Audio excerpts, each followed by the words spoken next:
தாவேகாவில் இணைந்த பின் எம்.ஆர். விஜயபாஸ்கர் பேசி வருகிறார். அந்த காட்சிகளை பார்க்கலாம்.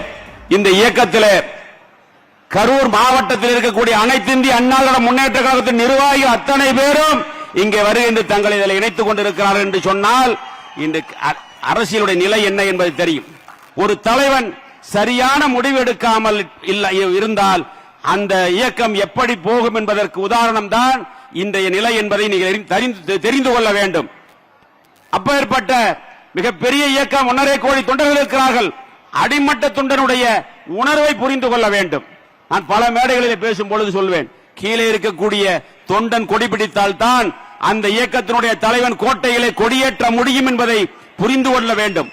அப்பேற்பட்ட மாபெரும் இயக்கம், அந்த இயக்கம் திராவிட முன்னேற்ற கழகத்தோடு சேர்ந்து ஆட்சி அமைக்கலாம் என்று சொல்கிறார்கள். அதை பற்றி எல்லாம் கவலைப்படாதவர்கள் உண்மையை எடுத்து சொன்னால் துரோகி என்று சொல்லுகிறார்கள்.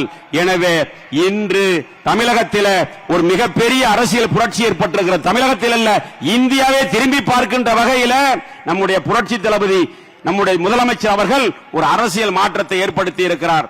இப்பொழுது மட்டுமல்ல, தலைவர் இருக்கின்ற வரை 11 ஆண்டுகள் 3 முறை தமிழகத்தினுடைய முதலமைச்சராக இருந்தார்.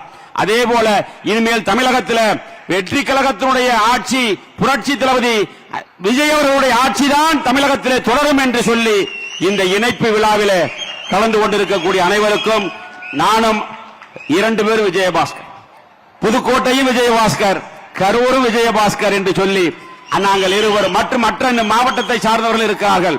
அது மட்டுமல்ல, நம்முடைய முதலமைச்சர் புரட்சி தளபதி அவர்கள் சமீபத்தில் ஓரிரு வாரங்களிலே கரூர் வர இருக்கிறார்.